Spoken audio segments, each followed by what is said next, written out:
अस्सलाम वालेकुम नाज़रीन, प्रोग्राम KNI में आपका मेज़बान इफ्तिखार भट्टी आपकी खिदमत में हाज़िर है। आज हम मौजूद हैं राजा इरफान इम्तियाज़ साहब के पास। ये जो है मुस्लिम लीग नून के बहुत दरीना कारकुन हैं, जिनको 86 से ये मुस्लिम लीग नून के साथ जो है वो इनकी वाबस्तगी हैं और मेंबर कैंटोनमेंट बोर्ड की हैसियत से इलेक्शन लड़ते हुए आ रहे हैं और वाइस प्रेसिडेंट कैंटोनमेंट बोर्ड भी मुंतखब हो चुके थे। उसके बाद फिर दोबारा नए इलेक्शन हुए, जिसके बाद फिर ये वार्ड नंबर 7 से मेंबर कैंटोनमेंट बोर्ड है। कैंट बोर्ड चकलाला के हदूद में राजा साहब ने कौन कौन से तरक्याती काम कराए, क्योंकि गुंजान आबाद इलाका है और यहाँ पर जो आबादी की शरह बहुत ज़्यादा है, जिसमें इलाके में मसाइल भी हैं। उसके मसाइल के साथ साथ जो तरक्याती काम कराए हैं वो क्या हुए हैं, राज साहब से पूछेंगे। अस्सलाम वालेकुम जी।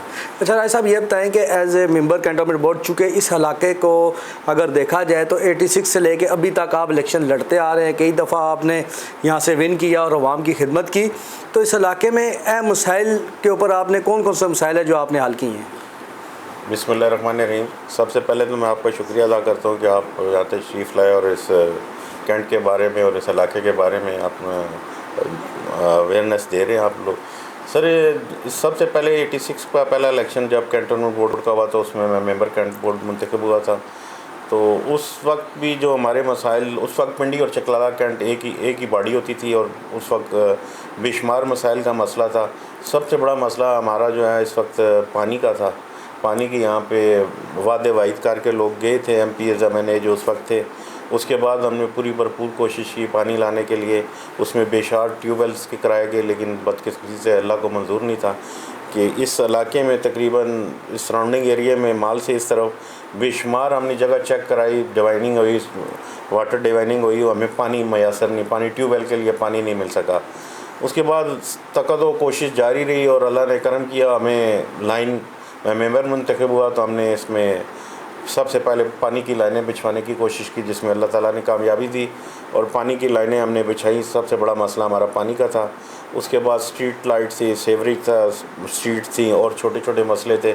उसके बाद प्राइमरी स्कूल यहाँ मैंने शिफ्ट कराया। प्राइमरी स्कूल अल्हम्दुलिल्लाह चल रहा था, सारा चलता रहा। उसके बाद और जो कुछ मुमकिन हो सका, जो आम ज़रूरत है ज़िंदगी इंसान की ज़रूरत, रोज़मर्रा के मसाइल हैं, उन पर पूरी तवज्जो दी और लोगों को एक अच्छी सियासत हमने की। लोगों को दरवाज़े हमेशा मेरे खुले होते हैं हर वक्त, चाहे किसी जमात से कोई भी आया, हमने उससे रिस्पांस किया और उसके मसाइल हल किए और उसके मसाइल हल करने की भरपूर कोशिश की। चाहे मुखालिफ था या किसी जमात से भी किसी का भी कोई तल्लुक़ था, जो मसला मेरे तक पहुंचा उसे हमने ऐसा तरीके से हल किया है। और इसीलिए आवाम ने मुझे आज मेरा ख्याल चौथा, क्योंकि इसमें 96 के बाद 17 साल 18 साल का गैप है इलेक्शन में कैंटोनमेंट का। उसके बाद दोबारा इलेक्शन हुए और अवाम ने और इलाके ने भरपूर तावन किया और अल्लाह ताला की फ़ज़ल से, उन लोगों की मेहरबानी से मुझे अब दोबारा इलेक्ट किया। उसके बाद दोबारा जब 2015 में इलेक्शन हुए और उसके बाद दोबारा जो हुए उसमें दोबारा मुंतखब हुआ। 2015 में जब मैं मुंतखब हुआ तो उस वक्त क्योंकि वाबस्तगी हमारी आबाओ अजदाद से पाकिस्तान मुस्लिम लीग के साथ थी। मेरे दादा पाकिस्तान मुस्लिम लीग के फाउंडरों में थे। कायद-ए-आज़म ने जो किताब उनकी लिखी है उसमें मेरे दादा राजा नियाज़ अली ख़ान का नाम उसमें मौजूद है। उन्होंने उनके बारे में सारा कुछ लिखा हुआ है। और इसी तरह उसके बाद मेरे वालिद साहब ने कंटेस्ट किया था, उसके बाद मैंने कंटेस्ट किया और थ्रू आउट हमारी पाकिस्तान मुस्लिम लीग के साथ ही वाबस्तगी थी और आज तक पाकिस्तान मुस्लिम लीग के उस प्लेटफार्म से हम इलेक्शन लड़ रहे हैं और उसी जगह पर हम खड़े हैं। अच्छा राज साहब, जैसे आप वाइस प्रेसिडेंट कैंटोनमेंट बोर्ड भी रह चुके हैं, तो वाइस प्रेसिडेंट क्योंकि बड़ी अहम जिम्मेवारी होती है, आपने दीगर अपनी वार्ड के साथ दीगर वार्ड्स की भी जिम्मेवारियाँ होती हैं, फंडिंग का भी मसला होता है और कैंटोनमेंट बोर्ड चूँकि एक अपनी उसकी SOPs होती हैं, उसके अंदर रहकर काम करना पड़ता है। तो ऐसा भी वक्त देखने में आया है कि कैंट बोर्ड की अंदर एक दौर ऐसा था जिसमें काम करना बहुत मुश्किल था, चूँकि यहाँ पर जो वो है इस्टेब्लिशमेंट की चलती है, तो फिर उसमें आप लोगों को फ़ैसले करवाना, अवाम की मर्ज़ी के फ़ैसले कराना, बारी टैक्सीज़ और दीगर जो कैंटोनमेंट बोर्ड के लवाज़मात हैं उनमें अपनी मर्ज़ी के फ़ैसले कराना बड़ा मुश्किल हो जाता था। उसको कैसे मैनेज करते? जी हाँ, सबसे पहले तो मैं आपको ये बताऊँ ना जी, कैंटोनमेंट बोर्ड ऑटोनमस बॉडी है। इसमें काम कराना बज़ाहिर बहुत मुश्किल काम है, क्योंकि कमांडर साहब, स्टेशन कमांडर ऊपर होता है, ऑल इन ऑल होता है, मीटिंग प्रिजाइड उस कमांडर ने करनी होती है और ऑटोनमस बॉडी है। हमने अपने फ़ंड जनरेट करने हैं टैक्सेस के ज़रिए और वही पब्लिक के आगे हमने सर्व करना होता है उस पर। इस दौरान काफ़ी सारी मुश्किलात होती हैं हमें। वाइस प्रेसिडेंट जब मैं था उस वक्त पूरा कैंट को देखना पड़ता था, बहुत सारे मसाइल हुए। उसमें हमारी बदकिस्मती से कि इस इलाके में ट्यूबवेल कामयाब नहीं हो रहा। अभी भी पानी का मसला जो हमारा काफ़ी सख्त हुआ है, क्योंकि हमें जो पानी जब खानपुर डैम की सप्लाई शुरू हुई तो ये ख़ास तौर पर हम टेल पे हैं, खानपुर की सप्लाई हमें खानपुर से हमने कनेक्ट किया इस वार्ड को 7 को और 10 नंबर वार्ड जो है। और अब जो हालात हैं पानी के, क्योंकि वो हम टेल पे हैं और पानी आता है पिंडी से होके जी, कंट्रोल सारा पिंडी के पास है। पिंडी बेशतर जब हमारा टाइमिंग होता है और उस वक्त वो अपने वाल खोल देते हैं, जिसके लिए आवाम बेहद परेशान है। अभी तो कोई उधर तमार जहाँ हमारा स्टेशन है वहाँ पे कोई डैमेज हो गया था, काफ़ी सारा कोई सिस्टम वहाँ डैमेज हुआ है। उसकी वजह से 2-1.5-2 माह हो गए हैं कि लोग सख्त परेशान हैं, पानी सप्लाई नहीं हो रहा। अगर अब थोड़ा बहुत आ भी रहा है तो पिंडी वाले वालमैन उनके, इसके लिए मैं कमांडर के पास भी गया, उन्हें बताया जी कि 2-3 वाल आपके मेजर वाल जब हमारा टाइमिंग होता है वो खोल देते हैं, प्रेशर नहीं आता। अब भी कोशिश हम कर रहे हैं कि फ़ेज़ 3 खानपुर डैम चालू हो और उसमें कोई हमें सेपरेट लाइन मिल जाए ताकि इन इलाके में इन मसाइल का जो मसला है वो दूर हो सके। और जहाँ तक दूसरे इलाके का ताल्लुक़ है उसमें पूरी वार्डों को देखना पड़ता है। वाइस प्रेसिडेंट की जिम्मेदारी होती है कि 10 की 10 वार्डें होती हैं, उसमें मिनॉरिटी का भी होता है एक मेंबर और एक स्पेशल सीट से होता है। तकरीबन 12 मेंबर्स होते हैं, उनको सारों को देखना पड़ता है। बहुत कहने का तो आसान है वाइस प्रेसिडेंट, लेकिन मैं समझता हूँ कि MPOs MNA से टफ़ जॉब है वाइस प्रेसिडेंट का। उसे सुबह से लेकर रात तक अपनी ड्यूटी सार अंजाम देनी है और 24 घंटे अपने दरवाजे खुले रखने हैं। किसी वक्त किसी वार्ड से किसी जगह से भी आपको किसी मसले के लिए उन्होंने बुला लेना है या उन्होंने अपने मसाइल आपको आगाह करना है और उनके लिए फिर कोशिश करनी पड़ती है। इसी तरह हमने बेशुमार जब इस दौरान, क्योंकि 2 MNAs हमारे टेन्योर में 2 MNAs फाल कर रहे थे हमारे कैंट में, हनीफ बासी साहब थे और मलिक इब्रार साहब थे।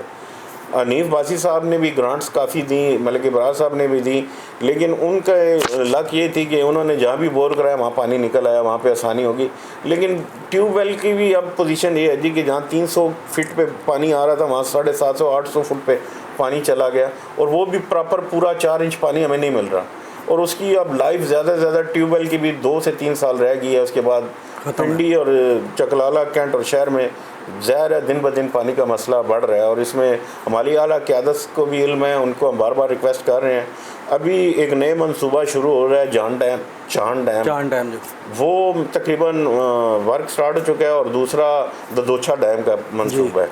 उसमें भी हम कोशिश कर रहे हैं कि हमें लिंक अप किया जाए कि कुछ बढ़ियाँ उसमें लिंक अप हो जाए ताकि लोगों के मसाइल हल हो सकें इसमें। और ये पूरी चीज़ें जो हैं आला क़यादत के हमने इन्फॉर्म किया हुआ है, वो भी कोशिश कर रहे हैं कि किसी तरह ये लिंक अप हो जाएं और इस कैंट के आवाम लोगों को सहूलतें मुहैया कर सकें। राज साहब, एक चीज़ आपने भी देखी होगी कि जैसे आपने पानी का कहा, कैंट में वाकई आबादी ज़्यादा होने की वजह से पानी के बहुत ज़्यादा मसाइल है। फिल्ट्रेशन प्लांट भी नहीं है। मुखैर हज़रात हैं, या आर्ले स्ट्रीट आप दीगर जगह पर जाएँ तो उन्होंने अपनी मदद आपके ज़ात लोगों को पानी दे रहे होते हैं, पीने का साफ पानी, फिल्ट्रेशन प्लांट छोटे छोटे लाए। तो इसके ऊपर भी आपने कोई काम किया? जी, फिल्ट्रेशन प्लांट मलिक इब्रार साहब की ग्रांट से लगे, नीबाज साहब की ग्रांट से लगे, लेकिन प्रॉब्लम ये आता है कि अगर ग्रांट कैंट में आ जाना जी, कैंट उससे सुपरवाइज़ करता है। वो जो फिल्ट्रेशन प्लांट हमने लगवाए थे वो लोकल गवर्नमेंट ने लगाए थे, उन्होंने हैंडओवर करने होते हैं कैंट को, कैंट ने आगे उसे सुपरवाइज़ करना होता है। उसमें हमें कोई प्रॉब्लम आ रही है, जहाँ हमने पानी नहीं है, जहाँ हमने बोर कराए हैं वहाँ पे पानी ख़राब हो चुका है और ट्यूटियाँ वगैरह जो है वो ख़राब हो गई हैं सारी और पानी प्रॉपर सप्लाई नहीं हो रहा जो उसे फिल्टर अभी हमने रिसेंटली उनको दोबारा उनकी रेनोवेशन करा रहे हैं। कुछ फिल्ट्रेशन प्लांटों पे काम हुआ है जहाँ पे छोटा मोटा मसले था, वहाँ पे दोबारा बोर को साफ़ किया गया, उसको फ़िल्टर नए लगाए गए हैं, पानी चालू कर रहे हैं। वो इंशाल्लाह मेरा ख्याल है 2-3 दिन तक वो वर्किंग पोजीशन में आ जाए। जहाँ तक आपने टैक्सों की बात की है, टैक्सेस हम कैंटोनमेंट बोर्ड खुद कलेक्ट करता है और कलेक्ट करके आगे उस पर पब्लिक में ख़र्च करता है, लेकिन उसमें भी हमें बेशुमार दुश्वारियाँ पेश आई हैं। एक तो नई अमेंडमेंट जो लास्ट पिछले 2 साल में हुई है सेनेट से, उसमें काफ़ी शिकें कैंटोनमेंट बोर्ड की उसमें अमेंडमेंट हुई हैं, जिसमें उसमें टैक्सेस का सरचार्ज और दूसरी चीज़ें उसमें अमेंड की गई हैं। अभी जो नई पॉलिसी हमारी आ गई यूनिफॉर्म टैक्स पॉलिसी है कि तमाम को इक्वली टैक्स लगाया जाए, वो भी आवाम काफ़ी परेशान है उसके लिए भी कि किसी जगह तो बिल्कुल लो रेट पे चले जाता है और किसी जगह पे बहुत हाईएस्ट रेट पे चला जाता है जो कि आम बंदे की बसात से बाहर होता है।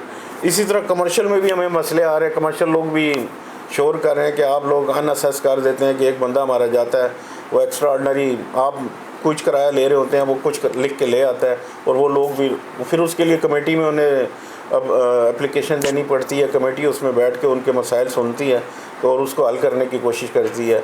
लेकिन कमेटी को भी थोड़ा उस जो नया यूनिफॉर्म टैक्स पॉलिसी में उसे बाउंड किया गया कि आप थोड़ा उससे लिमिट में रहें, उसमें जाके काम करें।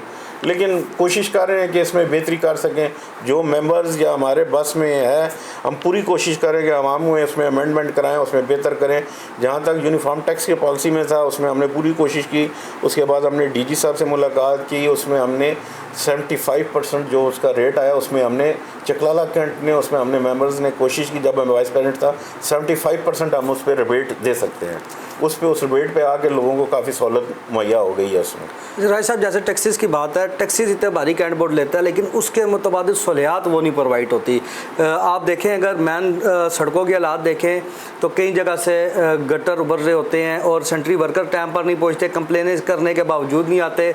और दूसरी तरफ सफाई का बड़ा नाकास इंतजाम गली मोहल्लों में होता है। मैन रोडों पर तो हो जाता है, लेकिन इतने भारी टैक्स लेने के बावजूद कैंट के पास इतना अमला नहीं है कि पूरे इलाके को साफ़ कर सके। और कैंट के पास फंडिंग अगर देखी जाए तो फंडिंग बहुत ज़्यादा पड़ी होती है हर वक्त। नहीं, जहाँ तक आपके फंडिंग के तल्लुक और सफाई का तल्लुक है जी, वो फंडिंग हमारी बहुत महदूद है, क्योंकि हमने खुद ऑटोनमस बॉडी है, खुद फंड जनरेट करने हैं। आपको एक छोटी सी मिसाल दे देता हूँ कि रेट हमारे टैक्स कलेक्शन का रेट पुराना चल रहा है। पहले डेली वेजेस की जो सैलरी थी 15,000 थी, 15,000 से जंप हुई है, वो चली गई थी जी 32,000 पे, 32,000 से जंप हुई है 37,000 पे चली गई है।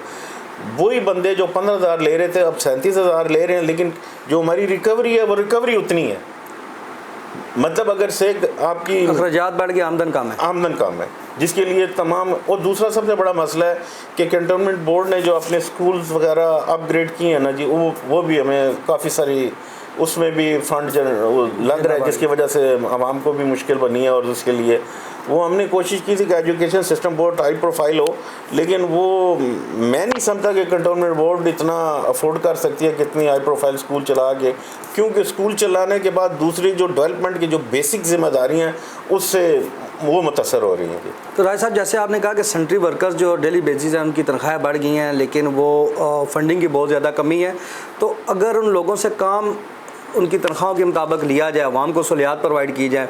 एक जगह पर आप देखें कि कई जगह पर ऐसा है कि आपके इलाके में देखा जाए, जैसे आपने काफ़ी ज़्यादा वर्क करवाया है, कचरा कुंडियाँ की शक्ल इख्तियार कर गए थे, खाली प्लाट्स आपने उनको क्लियर करवाए हैं। अगर वहाँ पर टाइमली कूड़ा उठाया जाए और उसको टाइम से किया जाए, जैसे आपके पास कोई कंप्लेन लेके आता है तो आप फौरी तौर पर एक्शन कराते हैं। अगर कैंट बोर्ड उसके ऊपर फौरी तौर पर काम करे तो अवामी मसाइल तो काफ़ी हल होंगे। जी बिल्कुल। उसमें पंजाब के पास जो सैनिटेशन की अलबर्ग का लोग जी, उसके साथ भी इनकी बातचीत चल रही थी कैंट की कि वो हमें सहूलतें दें या वो हमारे इलाके कुछ ले लें। वो भी अंडर प्रोसेस है। मे बी वो उसमें पेशरफ्त हो जाए तो कुछ फौश इलाके शायद वो अपने उसमें ले जाएं और उसमें हमें फिर क्योंकि आप जो फंडिंग कर रहे हैं ना, हमारा जो कचरा जो यहाँ से उठ के जाता है वो तकरीबन 28 किलोमीटर बनता है जी। यहाँ से हम उठा के वहाँ पे जाके जब डंप करते हैं, जो डंपर एक चक्कर लगाता है वो 2 चक्कर से ज़्यादा लगा ही नहीं सकता। 28 किलोमीटर है, रश है, रोडों पे जाते हैं, फिर वापस आते हैं, दोबारा उठाते हैं। हमारी कोशिश होती है कि उसे बेहतर से बेहतर किया जाए, लेकिन फासला इतना दूर है कि उस वजह से थोड़ा प्रॉब्लम आता है, दुश्वारी का। जी हाँ जी नाज़रीन, प्रोग्राम एक शार्ट कमर्शियल ब्रेक आता है। ब्रेक के बाद राजा इरफान इम्तियाज़ साहब से पूछेंगे कि चकलाला कैंटोनमेंट बोर्ड में जो वार्ड नंबर 7 है, इसमें इन्होंने दीगर क्या तरक्याती काम करवाए। वेलकम बैक नाज़रीन। जैसा कि प्रोग्राम के आगाज़ में हमारी गुफ्तगू का जो आगाज़ था वो था कैंट बोर्ड के तरक्याती कामों के ऊपर और दीगर जो मसाइल हैं उसके ऊपर।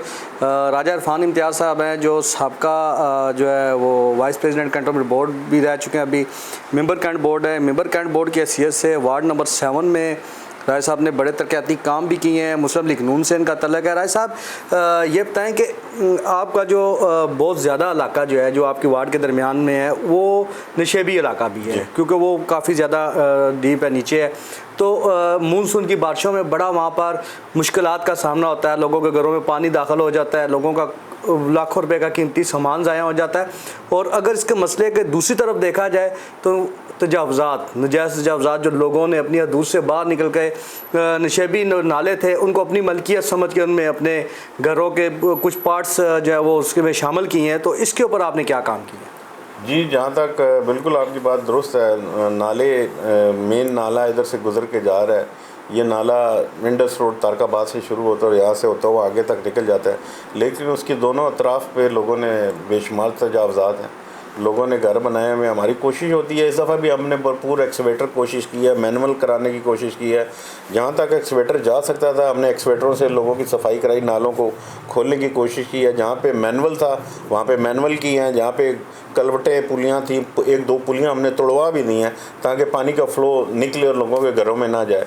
जहाँ तक तजावज़ात का तल्लुक़ है, उन्हें हमने आइडेंटिफाई किया हुआ है, नोटिस उनको जा रहे हैं और कोशिश है कि उनको नोटिस जाके उनकी तजावज़ात ख़त्म किया जाए ताकि नाले प्रॉपर तरीके से जा सके और किसी का नुकसान से बचाया जा सके लोगों को। तो राय साहब, इसके ऊपर अभी तक क्विक एक्शन क्यों नहीं हो सका? जो लोग बगैर नक्शे के घरों की तमीरात करके बगैर SOP के अंदर आ जाते हैं, एक बंदा अपनी सहूलत तो देखता है लेकिन उसकी वजह से पूरा इलाके को भुगतना पड़ता है। कभी वो एक कोई दरख्त का पीस आगे फंस जाता है जिसको निकालने के लिए सरकारी मशीनरी की पूरी लाखों रुपए खर्च हो जाते हैं, लेकिन उस शख्स को नहीं रोका जा सकता कि आपने तजावज़ किया या आप अपनी हदूद के अंदर चले जाए। अगर कैंट बोर्ड के कानून देखें तो बहुत सख्त हैं, SOPs की खिलाफ वर्जी और दीगर के ऊपर कैंट बोर्ड बहुत क्विक एक्शन लेता है। तो ये तजावज़ात के ऊपर कैंट बोर्ड जो नालों की तजावज़ात ख़त्म नहीं करवा सर जी, बिल्कुल कैंट बोर्ड उस पर एक्शन करता है सारा कुछ कर, क्योंकि उस पर नोटिस देने, पहले नोटिस हमें देने पड़ते हैं। उनके लिए 2 मुख्तलिफ़ किस्म के नोटिस होते हैं।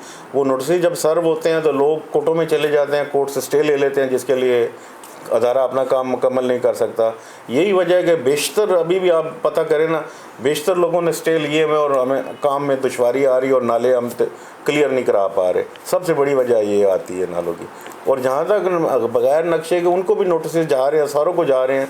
उसमें एक हमने स्कीम भी लॉन्च की थी कि जिनके पास नक्शे नहीं हैं या जो हैं, तो वो 2018 में हुई थी वो, उसमें उन्होंने हमने की थी। उसमें भी लोगों ने इंटरेस्ट नहीं लिया, कुछ आए कुछ नहीं आए।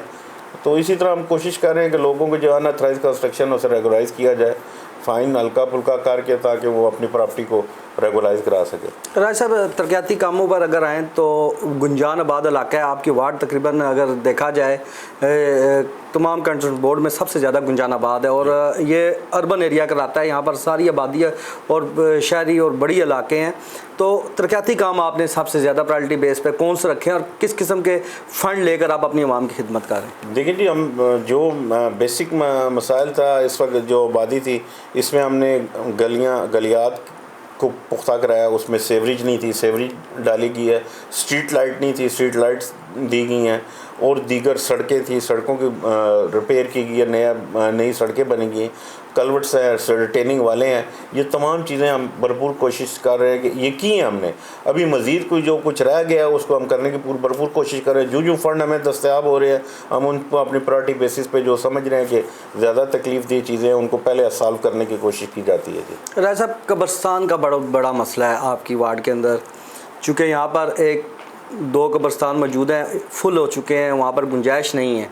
तो दुमियार रख कब्रिस्तान जो है वो आप लोगों की कोशिशों से तो हुआ है, लेकिन यहाँ की आवाम को वहाँ पर जाने में दुश्वारी बहुत ज़्यादा है। जिस तरीके से भी मर्जी, चूँकि हमारे यहाँ लोगों की कोशिश होती है कि वो अपने किसी भी प्यारे को दफनाने के लिए वहाँ तक जाएँ। तो करीब था, गली महलों का एक रवाज था, वो ईदगाह पहुंच जाते थे, नमाज जनाजा अदा करते थे। अब चूँकि दूर होने की वजह से लोगों की कोशिश है कि उसी कब्रिस्तान में कहीं ना कहीं जगह मिल जाए और वो वहाँ पे अपने प्यारे को दफना सकें। इसके ऊपर क्या आप काम करें? यहाँ पर भी कोई मंसूबा है कब्रिस्तान के लिए, कोई ज़मीन है? नहीं जी, इसके लिए बड़ी हमने कोशिश की बहुत, बल्कि कमिश्नर साहब से भी हमने रिक्वेस्ट की। उसके बाद मैं ख़ुद रेवेन्यू डिपार्टमेंट के साथ उन्होंने मेरे साथ किया कि यहाँ इस इलाके में कैंट में तकरीबन वार्ड साथ नहीं ओवरऑल कैंट में देखें कि कोई गवर्नमेंट की ज़मीन है जहाँ पे हम कब्रिस्तान कर सकें। लेकिन हमने बहुत कोशिश की, यहाँ पे कोई ऐसी ज़मीन गवर्नमेंट की नहीं मिली जहाँ पे कब्रिस्तान बनाया जा सके। लेकिन अब दमयाल रख पंजाब गवर्नमेंट ने हमें दे दिया है और उन्होंने कंटोनमेंट बोर्ड के हैंडओवर भी कर दिया है। पिंडी, चकलाला और मिनार्टी के लिए वो मखसूस किया गया जी। उसमें कब्रें शुरू हो चुकी है, लेकिन आपकी बात है कि दुश्वारी है। वो उसके लिए हमने अपनी क़यादत को भी इन्फॉर्म किया है, कमांडर साहब को भी इन्फॉर्म किया है कि हमें कम अज़ कम मैयत बसें जो है वो प्रोवाइड की जाए, वो होनी चाहिए ताकि जो लोग जनाजा आराम से पढ़ें और मैयत अपनी वहाँ जाके दफना सकें वहाँ पे। तो राय साहब, आप अगर जगह की बात सुने तो कैंट बोर्ड में हाई राइज बिल्डिंगों का भी बड़ा एक रिवाज पैदा हो गया है। तो जो अवाम फंडिंग देती है तो उनकी सहूलियात के लिए अगर किसी जगह पर अगर ज़मीन अलाट हो जाती। नहीं सर, इधर तो कोई नहीं है ज़मीन। जहाँ तक आपने हाई राइज बिल्डिंग का सवाल किया, इसमें एक सबसे बड़ी दुश्वारी हमारी अब सिविल आबादी को आ रही है। हाई राइज बिल्डिंग जो बन रही हैं उसके साथ जो हम सेकंड फ्लोर नहीं बना सकते।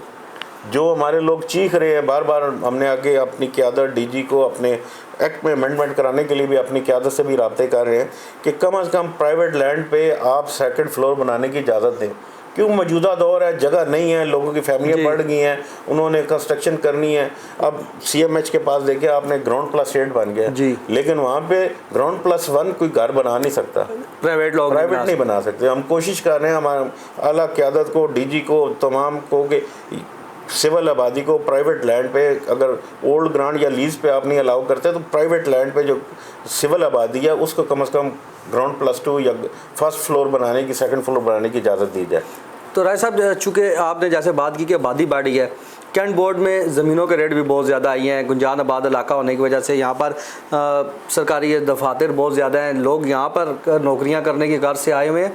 तो अगर ये मसाइल हल ना हुए, आबादी की जैसे इजाफा हो रहा है, अगर ये फिर तो लोग SOPs की खिलाफ वर्जी करेंगे, बगैर नक्शों के बनाएंगे, जिसमें रेवेन्यू में भी नुकसान होगा और कानून की भी खिलाफ वर्जी। जी बिल्कुल, ये चीज़ बावर कराने की हमने कोशिश की है कि लोग तो जिनकी मजबूरी है वो किसी न किसी तरीके से कंस्ट्रक्ट कर लेते हैं। तो इससे बेहतर है कि अदारा अलाउ करे, रेवेन्यू अपना बढ़ाए और उसमें अदारे को भी फ़ायदा है, बनाने वाले की भी प्रॉपर्टी रेगुलाइज हो जाएगी। और आप इस चीज़ों पर कोशिश करें कि रेगुलाइज हमें सेकेंड फ्लोर के लिए इजाज़त मिल जाए। ये हम पूरी कोशिश कर रहे हैं। ये आवाम का बड़ा दरीना मसला है और आवाम के मसाइल से अच्छी तरह हमारे पास अवेयरनेस है कि किन मसाइल पे हमने आगे आवाज़ उठानी है, क्या करना है। और हम कोशिश करते हैं कि अपनी पूरी टीम को साथ लेके चले और आगे तक आवाज़ पहुँचाएँ और हाई आला क़यादत तक ये आवाज़ पहुँचे।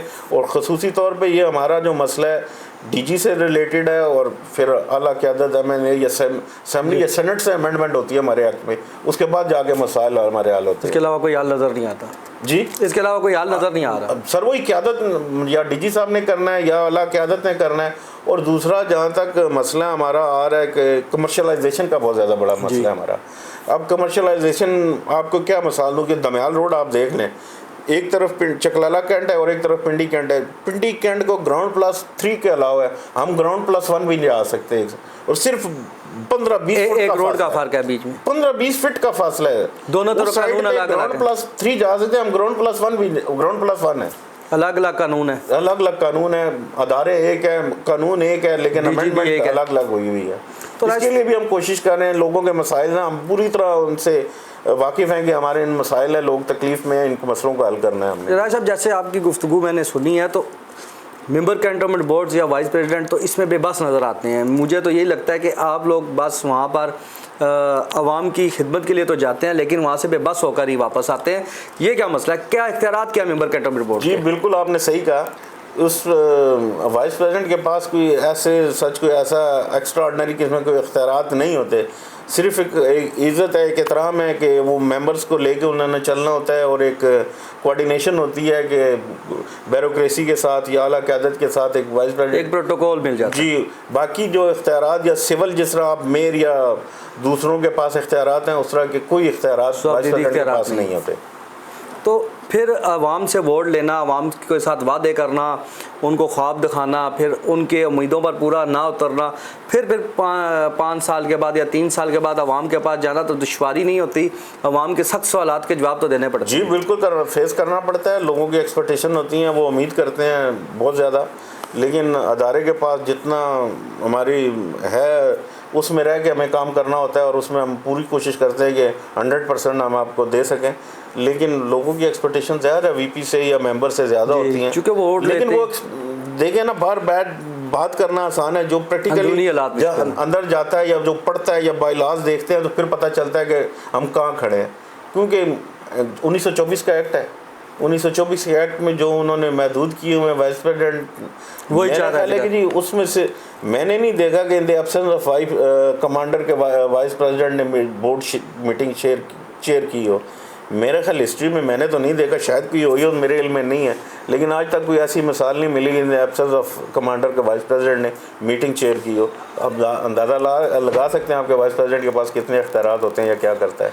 अच्छा, बस वो ये है कि वाइस प्रेसिडेंट जो हमारी मुख्तलिफ कमेटियाँ होती हैं उसका चेयरमैन होता है और देखभाल के लिए केयर टेकर होता है जी, वो उसके साथ सारों को साथ लेके चलना बहुत जिम्मेदारी होती है वाइस प्रेसिडेंट की। सारों को 12 मेंबर्स की अपनी सोच होती है, अपनी उनके मसाइल होते हैं, हर वार्ड के मुख्तलिफ मसाइल हैं, उन सारों को लेके चलना काफ़ी मुश्किल होता है। तो सर, अवाम की भी बड़ी ताकत है, अवाम की बड़ी अहमियत होती है। आप लोग वोट लेकर जाते हैं, अवाम की ताकत से जाते हैं, तो आप अवामी नुमाइंदे होते हैं, तो आप इसका भरपूर वहाँ पर जाकर आवाज़ ही बुलंद करते हैं, चूँकि अवाम ने तो आपके ऊपर उम्मीदें रखी हैं। अवाम ये नहीं देखती कि पीछे CEO कौन है या DG कौन है, अवाम ये देखती है कि हमने वोट किसको दिया। हमने वोट राजा इरफान इम्तियाज़ को दिया है, वादे राजा साहब ने किए हैं, वो पूरे राजा साहब करेंगे। सर बिल्कुल आपकी बात सही है, आवाम की ताकत से हम जाते हैं, वहाँ अंदर हम भरपूर उसे प्रोटेस्ट करते हैं। लेकिन आप ये देखें कि हम 12 इलेक्टेड मेंबर है, 13 नॉमिनेट होते हैं। वीटो पावर या कभी ऐसा मसला आ जाए तो वो 12 और 13 का मुकाबले में वो फैसला करवा लेते हैं अपने हक में। हम तो अपना भरपूर प्रोटेस्ट करते हैं, उन्हीं प्रोटेस्ट की वजह से तो अभी तक काफ़ी मसाइल हल हुए हैं और उम्मीद करते हैं कि इंशाल्लाह जिस तरह हम चल रहे हैं, अच्छी कोऑर्डिनेशन से चल रहे हैं, तो बेहतरी आएगी। जी नाज़रीन, प्रोग्राम में एक शॉर्ट कमर्शियल ब्रेक का वक्त है। ब्रेक के बाद राय साहब से दीगर कैंट बोर्ड के बारे में पूछेंगे। जी वेलकम नाज़रीन, आज हम मौजूद हैं राजा इरफान इम्तियाज़ साहब के पास, मेंबर कैंटोनमेंट बोर्ड है, वार्ड नंबर 7 से गुफ्तगू कर रहे थे। राय साहब से दीगर पूछेंगे कि कैंट बोर्ड में क्या सहूलियात ला रहे हैं। राय साहब, कैंट बोर्ड जैसे आपने बड़ी चीज़ों से पर्दा उठाया है, तो यह भी बता दें हमारे नाज़रीन को कि कैंट बोर्ड के अंदर स्कूल कितने एजुकेशन का इंतज़ाम किया है? नहीं, स्कूल तो जी प्राइमरी सतह तक तो हर वार्ड में मौजूद था। जब अपग्रेडेशन हुई है स्कूलों के लिए, उसको हमने मैट्रिक तक कॉलेज बना दिए हैं। अभी हमारे 2 कॉलेज चल रहे हैं, एक लालाजार कॉलेज है और एक सब्ज़ाजार में कॉलेज, और स्कूल दोनों है जी। ये ऑक्सफोर्ड का सिलेबस इधर यूज़ हो रहा है जी। और इसी तरह प्राइमरी के जो सतह पे स्कूल नहीं चल रहे थे उनको मर्ज कर दिया गया इन स्कूलों में। तो ये आवाम चूँकि यहाँ पर गरीब है, स्कूल दूर है, ले जाना आना बहुत मसला, इतनी ज़्यादा आबादी के लिए ये 2 स्कूल काफ़ी हैं? नहीं, बेसिकली तो जी प्राइमरी की सतह का होना चाहिए कि हर वार्ड में होते थे, लोग इजीली अप्रोच हो सकते थे। ये क्योंकि अपग्रेडेशन, क्योंकि एक प्रपोजल थी कि बेहतर तालीमी मेयार किया जाए तो उसके लिए अपग्रेडेशन करनी पड़ी और उन्होंने ये किया। तो अब कोशिश की जा रही है कि हर वार्ड में एक प्राइमरी की सतह पर स्कूल कायम किया जाए। राज साहब, एक चीज़ बड़ी देखने में आई है सामने के जो कैंट बोर्ड के स्कूल्स हैं उसमें आम लोग, गरीब लोग, उनके बच्चों को दाखिले मिलना बड़ा मुश्किल हो जाता है। सिफारिश कल्चर या फिर कोई उनका सरकारी मुलाजम या किसी अदारे में होना ज़रूरी है, उसके अलावा नहीं चलती। यूनिफॉर्म पर्सन को अहमियत ज़्यादा दी जाती है इनमें।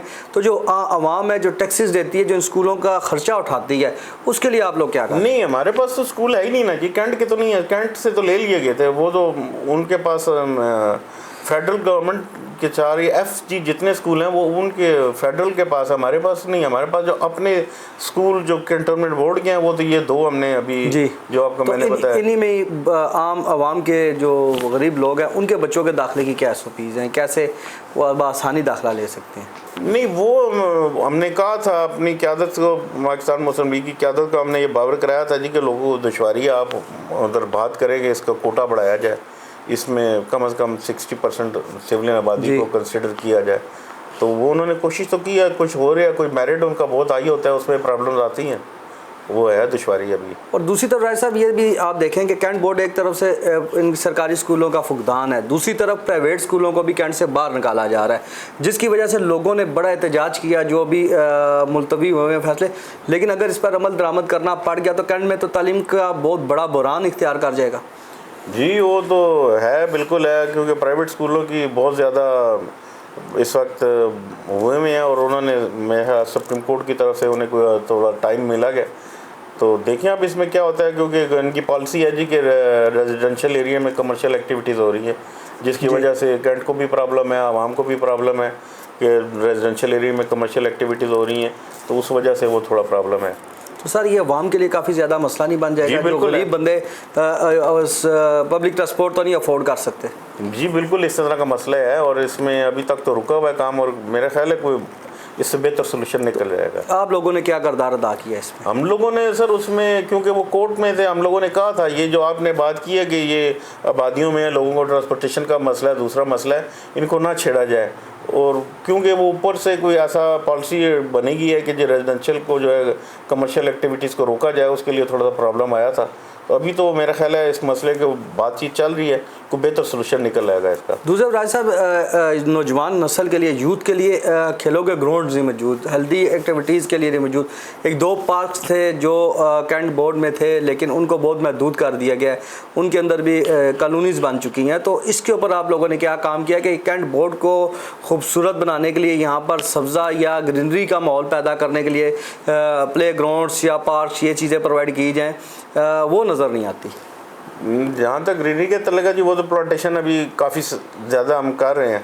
ग्राउंड्स का बिल्कुल प्रॉब्लम है अभी, वो इंडोर या आउटडोर, वो एक आपने देखा होगा, हमने हमारे चौक में भी एक ग्राउंड डेवलप की है जिसमें ये बच्चे आते हैं इवनिंग में, और इसी तरह के, क्योंकि जगह नहीं है इसके लिए। अब ये पार्क जो है उनको हम रेनोवेट कर रहे हैं। अभी हार्ले स्ट्रीट के पार्क के भी ग्रांट आ चुकी है, वो भी इंशाल्लाह बहुत जल्द उसको पार्क को रेनोवेट होगा, रेनोवेट ग्रीनरी में लाएंगे, उसको खूबसूरत करने की कोशिश करेंगे जी। तो राय साहब, जैसे दीगर आपने देखा ग्रीनरी की आप बात कर रहे हैं, प्लांटेशन की बात कर रहे हैं, PHA बड़ा अच्छा वर्क करता है। PHA से अगर बात की जाए, उन कैंट के दूध से अगर आगे निकलें तो PHA ने एक खूबसूरत वर्किंग की है। कैंट के दूध में दाखिल हो जाए तो वहाँ पर पिछले दिनों जो फुटपाथ के ऊपर उन्होंने ग्रीनरी के लिए प्लांट्स लगाए थे, पानी ना होने की वजह से, स्टाफ की कमी की वजह से वो पौधे जो हैं वो जल गए हैं, और कीमती वो पौधे जले हैं। तो इसके ऊपर भी कैंट बोर्ड क्या काम कर रहा है? नहीं, वो जो आप PHA की बात कर रहे हैं, देखिए उन्हें ग्रांट आती है पंजाब गवर्नमेंट से, सूबाई गवर्नमेंट से ग्रांट आती है। हमें इस बारे में कोई ग्रांट नहीं आती। वही मैंने कहा ना कि ऑटोनमस बॉडी है, खुद अपने खुद ही कमाओ, टैक्सेस के लिए जनरेट करके आगे पब्लिक में खर्च करते हैं, वो प्रॉब्लम आता है थोड़ा। आपकी बात सही है बिल्कुल। राज साहब, अगर नेशनल गवर्नमेंट की बात की जाए, चूँकि आप मुस्लिम लीग नून के बहुत अहम रुकन है और आपने अपनी ज़िंदगी की तकरीबन ज़िंदगी मुस्लिम लीग नून में आबाओ जात से वक्फ की हुई है, तो क्या फ्यूचर देखते हैं पार्टी का? जैसे अभी अफवाहें हैं मियाँ साहब के बाहर जाने की वजह से मरियम नवाज साहबा CM बनी, काफ़ी ज़्यादा मुश्किलात का सामना हुआ। मुस्लिम लीग नून जब भी हुकूमत में आती है इसके लिए मुश्किलात बहुत ज़्यादा है, इसकी क्या वजह है?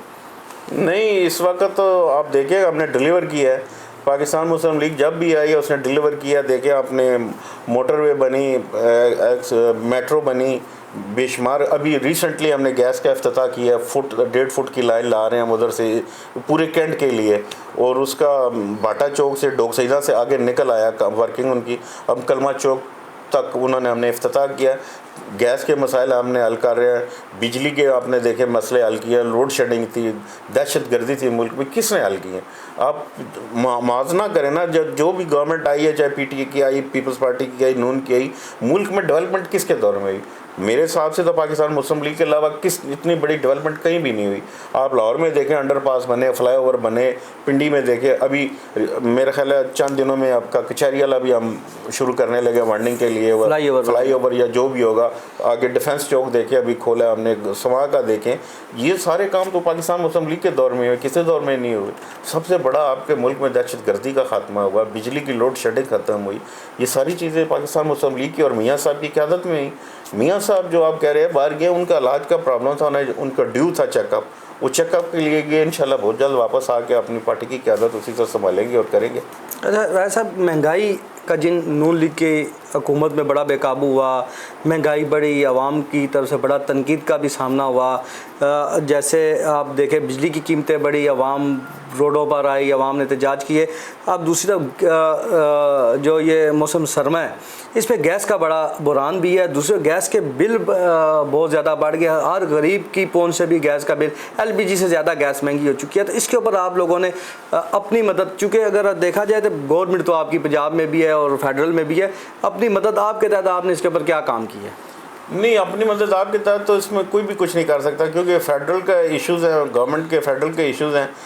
आप जैसे बेहतर जानते हैं कि जब मुल्कों की सरबराही जब नून के पास आई और उससे पहले जो कुछ हुआ, अब जब अभी रिसेंटली में जो कॉन्फ्रेंस मुनक्कद होनी थी उसमें एहतजाज की शक्ल में आई। हम इंटरनेशनल लेवल पे अपने मुल्क को डैमेज कर रहे थे, उसकी शनाख्त को ख़त्म कर रहे थे। बड़ी मुश्किल से मियाँ शहबाज शरीफ से मियाँ साहब ने इस मुल्क की साख को बचाया। इस मुल्क जो नेक नामी को बचाया और इसको मुल्क को जो रुकावटें थी वो उसको दूर करने की कोशिश की है। अब एक बंदा बाहर बैठ के आपको ग्रांटें आ रही हैं, वो ख़त लिख रहा है कि ग्रांट ना दी जाए, IFM को रोका गया, ग्रांट ना दी गई, कॉन्फ्रेंस को रोका गया, जिसकी वजह से रेट तो बढ़ने थे। अब जब 40 कर्ज़ों पे हम लोन लेके चल रहे थे, उसके लिए हमें प्रॉब्लम आई, हमारी अपनी जो आपकी क्रेडिबिलिटी थी पाकिस्तान की ख़राब हो चुकी थी और उन्होंने हमें सख्त शराइत पे कर्ज़ा दिया, जिसके लिए रेट्स बनाने पड़े आपको बिजली गैस वगैरह के, क्योंकि उन्होंने अपनी रिकवरी भी करनी है जी। उस वजह से जब आप स्मूथली चलेंगे, एजिटेशन करें, आप इंडोर रह के करें, असम्बलियों में जाकर अपना करें, रिकॉर्ड एहतजाज करें, बजाय सड़कों पे आने के इंटरनेशनल लेवल पे मुल्क को बदनाम करेंगे, तो मुल्क के लिए मुश्किलात पैदा होंगी। आप जो करना चाह रहे हैं वो मुश्किलात आवाम के सर पे आती हैं। बिल हर पार्टी का मेंबर तो इधर ही आबाद है, सारों ने बिल पे करने, सारों के लिए मुश्किलात होती है। ये तो नहीं कि मैं मुस्लिम लीग हूँ तो मुझे कोई उसमें रिबेट मिल जाएगा, आपको रिबेट नहीं मिलेगा। इन चीज़ों से मुल्क को नुकसान होता है और इसकी वजह से प्रॉब्लम होती है। हमारे साथ जो मुल्क आज़ाद हुए वो तरक्की करके किधर चले गए? हम अपनी एजिटेशन में फंसे हुए और एक दूसरे की दस्ते गिरबां हैं। बजाय मुल्क की हमारी पॉलिसियाँ होनी चाहिए, ड्यूरेबल और लॉन्ग लाइफ होनी चाहिए, जो एक गवर्नमेंट पॉलिसी देती है दूसरी उसी को कंटिन्यू करे ताकि मुल्क स्टेबल और आगे चले। राय साहब, 9 मई के ऊपर बात की जाए, मुस्लिम लीग नून के ऊपर भी काफ़ी बुरा वक्त है। मियाँ साहब जेल गए, मरियम नवाज साहबा जेल गई, लेकिन वो चीज़ देखने में सामने नहीं आई। एक पत्ता नहीं टूटा, एहतजाज हुए, बड़ा कुछ हुआ। 9 मई के हवाले से आपकी वार्ड की बड़ी अहमियत है, चूँकि आपके बॉर्डर लाइन पे ये हमले हुए, मज़ामत हुई, और आप इसको कैसे देखते हैं कि कोई भी सियासी जमात अपने किसी भी वर्कर के लिए, अपने कायद के लिए, अपने सरकारी असासों को नुकसान पहुँचाइए? ठीक है? नहीं जी, ये गलत है।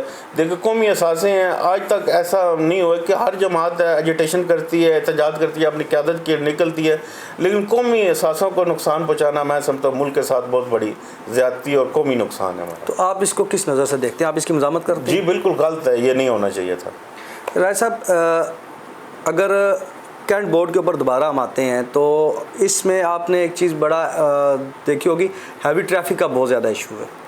आपकी वार्ड के अंदर से रात के टाइम डंपर दरदराते फिरते हैं और जो लोग सड़क के किनारे हैं उनको बहुत दुश्वारी का सामना है, और डंपर्स की वजह से रोड भी टूट फूट का शिकार हो जाती है। जिस रोड ने 5 साल मुद्दत पूरी करनी है वो 5 माह भी नहीं कर सकता, और फिर इल्ज़ामात लगते हैं करप्शन, मेंबर खा गए। नहीं, तो इसके ऊपर आप क्या कहते हैं? सर जी, ये आपकी बात बिल्कुल दुरुस्त है। अभी ट्रैफिक इधर से गुजरी है, इसके लिए कमांडर साहब के भी गोश गुजार कर चुके हैं, कितनी बार रिटर्न दे चुके हैं, वर्बली कह चुके हैं। ट्रैफिक प्लान्स के पास ये है, उन्होंने एक ही बात कही थी जी कि IGP रोड ज़ेरे तामीर है, जब ये बन जाएगी ये ट्रैफिक उधर कन्वर्ट होगी। अभी रिसेंटली हमने ब्लॉकेज की है, वो पिलर वो लगा के रोड बंद किए हैं। अभी रिसेंटली मेरे साथ कमांडर साहब खुद आए थे, विज़िट करके गए थे। मैंने कहा जी ये गुंजान आबादी है, रात को लोग बच्चे बाहर रोडों पे गुजर नहीं सकता, रोड क्रॉस नहीं कर सकते, लाइन दर लाइन कंटेनर आबादी से गुजरते हैं। उसके लिए फिर वो मेरे साथ आए थे, मैंने 2-3 जगह पॉइंट आउट किया है जहाँ पे मेरा ख्याल है जल्द ही वो हम बैरियर लगा के उनको ब्लॉक करेंगे ताकि इस इलाके से वो गुजर ना सके। इसको बंद हो जाएगी? जी बंद हो जाएगी। राय साहब, दूसरी तरफ अगर आपके वार्ड में इलाकाई मसाइल के हवाले से अगर देखा जाए, तरक्याती काम तो आपने बहुत ज़्यादा करवाए हैं सारा कुछ के, यहाँ पर क्राइम की सूरत हाल भी बड़ी ज़्यादा है, मंशात बहुत ज़्यादा आम है और इस वजह से नौजवान नस्ल तबाह हो रही है। तो इसके ऊपर भी आप पुलिस के साथ मिलकर भी वॉक्स वगैरह करवा रहे हैं? जी बिल्कुल, उन्हें गाय बगाया हम इतला देते रहते हैं जी कि फ़लाँ गली फ़लाँ मोहल्ले में फ़लाँ शख्स कोई ऐसी एक्टिविटीज़ हैं जहाँ मंशियात हो रही है, वो तावन करते हैं, हम भी कोशिश करते हैं। लेकिन नासूर है, आप बेहतर जानते हैं, गली मोहल्ले में फैल चुका हुआ है, कंट्रोल करने की भरपूर कोशिश की जा रही है नबी जी। तो राय साहब, जैसे कैंट जनरल हॉस्पिटल है, तो इस किस्म के जो कैंट बोर्ड की तरफ सहूलियात दी जाती है, यहाँ पर आप लोगों ने अवाम के लिए, प्राइवेट बंदे के लिए क्या सहूलियात रखी है? कैंट जनरल हॉस्पिटल में अगर कोई जाता है तो वहाँ पर पर्ची हो गई है, बेनज़ीर भुट्टो और दीगर जो आपकी सूबाई गवर्नमेंट के अंडर चार हॉस्पिटल्स, तो वहाँ पर सहूलियात आम प्राइवेट बंदे को दी जाती हैं, लेकिन कैंट टैक्स लेने के बावजूद अपनी आवाम को सहूलियात क्यों नहीं देता? सर वही जहाँ अटानमस बॉडी का इशू है, हमें ग्रांट नहीं दी जाती, तो फिर बेबसी राय साहब, इतनी बेबसी। सर उस हॉस्पिटल को अपग्रेड किया गया, काफ़ी कुछ किया गया है, उसके जो अपना सिस्टम है, हमारे ऑपरेशन थिएटर, 4 ऑपरेशन थिएटर हमने रेनोवेट किया, उसमें मलिक इब्रार साहब कैंट के अंदर जी, कैंट मलिक इब्रार साहब ने जब ग्रांट दी थी कुछ तकरीबन 60 करोड़ के करीब थी, उसमें हमने काफ़ी सारा उसमें काम किया। मैं खुद ऑपरेशन थिएटर में अपने एक मसले में ऑपरेट कराने गया, मैं फिर उन्होंने सारा विज़िट किया, जदीद तरीन हॉस्पिटल है। हॉस्पिटल के वो ऑपरेशन थिएटर में कंप्यूटराइज सिस्टम लगाया गया सारा। मेरा ख्याल शफा में है या अल शफा के बाद इधर है कैंट में है, लेकिन फ़ंड ना होने के वजह से हम प्रॉपर यूटिलाइज नहीं कर पा रहे। आवाम को उसके लिए हमें फ़ंड चाहिए बहुत बड़ा, 500 बेड का 400 बेड का हॉस्पिटल ये बनना था, लेकिन फ़ंड हमें गवर्नमेंट या गवर्नमेंट सरपरस्ती करे, क्योंकि कैंट की आबादी इतनी बड़ी है, उसमें डेवलपमेंट दूसरे गलियाँ नालियाँ मेंबर्स के काम दूसरे काम, और वही जब रेट्स बढ़े और कंटोनमेंट की आमदन महदूद है, दवाइयाँ महंगी, डॉक्टर्स में वो हो गए, उस वजह से हमें प्रॉब्लम तो है, उस प्रॉब्लम आ रहा है, बिल्कुल आ रहा है, इसमें कोई शक नहीं। जैसा साहब हमारे प्रोग्राम में चूँकि वक्त भी ख़त्म हो रहा है, तो आप आवाम के लिए क्या मैसेज देना चाहते हैं? आवाम के लिए ये मैसेज यही है जी कि कैंट के जब हमला आता है या कुछ आता है भरपूर तावन करें, हम लोग मौजूद हैं रात दिन आवाम की खिदमत के लिए। एक महीने तमाम मेंबर जितने भी हमारे मुस्लिम लीग के हैं, मेजॉरिटी में कैंट में है, रावलपिंडी और चकलाला कैंट में तमाम मुस्लिम लीग के साथ वाबस्ता है और दिन रात खिदमत कर रहे हैं। कोई मसाइल हैं तो हम हर तरह के लिए हाजिर हैं, जब चाहे हम हमसे रब्ता करें, हम भरपूर कोशिश करेंगे उन मसाइल को हल करने की और उस इलाके की बेहतरी करने के लिए। जी नाज़रीन, प्रोग्राम के नहीं में हमारे साथ मौजूद थे राजा इरफान इम्तियाज़ साहब। इन्होंने कैंट वार्ड नंबर 7 और दीगर कैंट के मसाइल से कहा कि अपने मेज़बान इफ्ताली भट्टी को इजाज़त दें। इंशाल्लाह अगले प्रोग्राम में हाज़िर होंगे। अल्लाह हाफ़िज़।